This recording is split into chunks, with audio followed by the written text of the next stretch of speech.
No handset controversy पर cricket दिग्गजों के धीरे धीरे अब बयान सामने आ रहे हैं। क्या आपने कभी सोचा है कि एक हैंडशेक न करना इतना बड़ा तूफान मचा सकता है? जब सूर्य कुमार यादव ने पाकिस्तानी कप्तान से हाथ मिलाने से साफ इनकार कर दिया तो पूरा पाकिस्तान तिलमिला गया। लेकिन इससे भी बड़ा धमाका तो तब हुआ जब भारतीय क्रिकेट दिग्गजों ने इस घटना पर अपने मुंह खोले। आज जो कुछ आप सुनेंगे वो आपको हैरान कर। सितंबर को एशिया कप के इस मैच में भारत ने पाकिस्तान को सिर्फ 7 विकेट से नहीं बल्कि बेइज्जती के साथ हराया। मैच खत्म होते ही सूर्य कुमार यादव और भारतीय टीम ने कुछ ऐसा किया जिससे पूरा पाकिस्तान बौखला गया। पाकिस्तानी खिलाड़ी मैदान के बीच में खड़े होकर हैंडशेक का इंतजार करते रहे, लेकिन कोई भारतीय खिलाड़ी उनके पास नहीं गया। सलमान आगा और उनकी पूरी टीम वहीं खड़ी रह गई, जैसे कोई दुकान में ग्राहक का इंतजार कर रहा हो। भारतीय टीम अपने ड्रेसिंग रूम में चली गई और दरवाज़ा बंद कर दिया। सूर्य कुमार यादव ने अपने ट्वीट में साफ लिखा कि यह जीत पहलगाम अटैक के शहीदों और भारतीय सशस्त्र बलों को समर्पित है। इसके बाद पाकिस्तान का गुस्सा और भी बढ़ गया। उन्होंने तुरंत आईसीसी में शिकायत दर्ज कराई और मैच रेफरी को हटाने की मांग की। लेकिन यहाँ कहानी और भी दिलचस्प हो जाती है।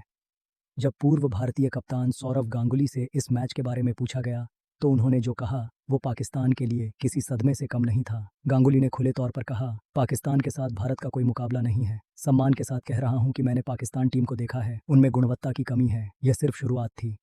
दादा ने आगे कहा कि उन्होंने मैच सिर्फ 15 ओवर तक देखा और फिर मैनचेस्टर यूनाइटेड बनाम मैनचेस्टर सिटी का फुटबॉल मैच देखने लग गए। उन्होंने कहा, जो भी देखा मैं उससे हैरान नहीं हूँ, उम्मीद यही थी कि भारत एक तरफा जीतेगा। गांगुली ने यहाँ तक कह दिया कि वे अब भारत बनाम अफगानिस्तान देखना ज़्यादा पसंद करेंगे। लेकिन सबसे बड़ा झटका तब लगा जब उन्होंने कहा कि आधुनिक पाकिस्तान में वो बात नहीं है जो वकार यूनुस, वसीम अकरम या सईद अनवर में थी। दोनों के बीच कोई टक्कर नहीं है, लेकिन अभी तक आपने जो सुना है वो कुछ भी नहीं है। क्रिकेट के लिटिल मास्टर सुनील गावस्कर ने तो हद ही पार कर दी। उन्होंने साफ साफ कहा, यह तो पोपटवाड़ी की टीम है। जब उनसे हैंडशेक कंट्रोवर्सी के बारे में पूछा गया तो उन्होंने सूर्य कुमार यादव का पूरा साथ दिया। गावस्कर ने कहा कि यह खिलाड़ियों का व्यक्तिगत फैसला है और अगर मैदान पर कोई अभद्र व्यवहार हुआ है तो हैंडशेक न करना सही है।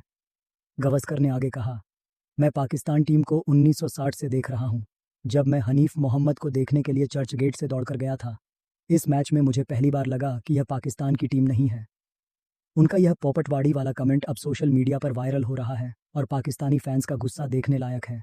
जब सलमान आगा प्रेस कॉन्फ्रेंस में नहीं आए तो गावस्कर ने कहा, मुझे नहीं लगता किसी को फर्क पड़ा होगा। लोग हारने वाले कप्तान के बहाने नहीं, जीतने वाले कप्तान की बात सुनना चाहते हैं। क्या आप सोच सकते हैं कि इससे पाकिस्तान कितना तिलमिलाया होगा? इरफान पठान ने तो हद ही कर दी। उन्होंने ट्वीट करके लिखा कि श्रीलंका एशिया कप में दूसरी सबसे बेहतरीन एशियाई टीम है। इसका मतलब साफ है, पाकिस्तान कहीं गिनती में ही नहीं आता। पठान ने यह भी कहा कि मुंबई और पंजाब की घरेलू टीमें भी पाकिस्तान को हरा सकती हैं। उन्होंने दावा किया कि ज़्यादातर आईपीएल टीमें पाक को धूल चटा देंगी, लेकिन सबसे बड़ा खुलासा सुरेश रैना ने किया। रैना ने कहा कि कोई भी भारतीय खिलाड़ी व्यक्तिगत रूप से पाकिस्तान के खिलाफ नहीं खेलना चाहता था। बीसीसीआई ने इसके लिए सहमति दी थी, इसलिए खिलाड़ियों के पास कोई विकल्प नहीं था। रैना ने साफ कहा कि अगर सूर्य कुमार यादव और दूसरे खिलाड़ियों से निजी तौर पर पूछा जाता तो वे कहते कि वे नहीं खेलना चाहते। अभिषेक नायर ने कहा कि शुरुआत से अंत तक पाकिस्तान प्रतियोगिता में था ही नहीं। ऐसा लग रहा था जैसे भारत खुद से ही खेल रहा हो। ईशांत शर्मा और शुभमन गिल ने भी अपने ट्वीट्स में इस जीत को भारतीय सेना को समर्पित किया।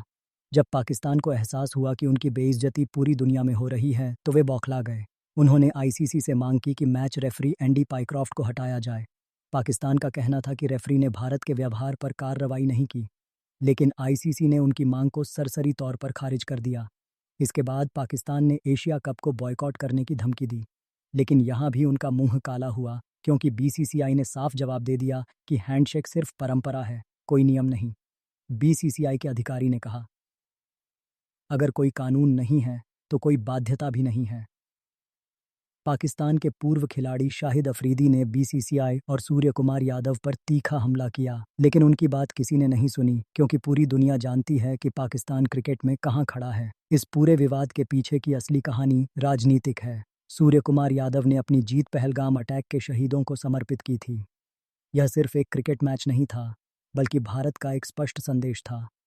जब भारतीय खिलाड़ियों ने हैंडशेक से इनकार किया तो यह दिखाया कि वे सिर्फ मैदान में नहीं बल्कि राष्ट्रीय मुद्दों पर भी अपना स्टैंड लेते हैं। यह भी सामने आया कि अगर भारत एशिया कप जीतता है तो वे एसीसी के अध्यक्ष मोहसिन नकवी जो पाकिस्तानी हैं के हाथ से ट्रॉफी नहीं लेंगे। यह स्पष्ट संदेश है कि भारत अपनी गरिमा से समझौता नहीं करेगा। दिग्गजों के इन बयानों के बाद एक बात साफ है, भारत पाकिस्तान क्रिकेट अब वो नहीं रहा जो पहले था। गांगुली का कहना कि पिछले 5 सालों में हर मुकाबला एक तरफा रहा है, यह दिखाता है कि अब इसमें कोई प्रतिस्पर्धा ही नहीं बची। गावस्कर का पोपटवाड़ी टीम वाला कमेंट इस बात को और भी पुख्ता करता है। इरफान पठान का यह कहना कि आईपीएल की टीमें पाकिस्तान को हरा सकती हैं, यह दिखाता है कि अब पाकिस्तान को गंभीरता से नहीं लिया जा रहा। सुरेश रैना का खुलासा कि खिलाड़ी मजबूरी में खेले, यह साबित किया रहता है कि भारतीय क्रिकेटरों का मन इन मैचों में नहीं है। आने वाले समय में यह देखना दिलचस्प होगा कि क्या पाकिस्तान अपना स्तर सुधार पाता है या फिर वे इसी तरह शिकायतें करते रहेंगे। अभी तो लग रहा है कि भारतीय दिग्गजों ने जो कुछ कहा है उससे पाकिस्तान का मनोबल और भी गिर जाएगा, लेकिन क्रिकेट में कुछ भी हो सकता है। यही तो इस खेल की खूबसूरती है। एक बात तो पक्की है, अब जब भी भारत पाकिस्तान मैच होगा तो यह हैंडशेक कंट्रोवर्सी और दिग्गजों के ये बयान हमेशा याद आएंगे। यह सिर्फ एक मैच नहीं था, बल्कि भारतीय क्रिकेट की गरिमा का सवाल था और भारत ने साफ संदेश दे दिया है।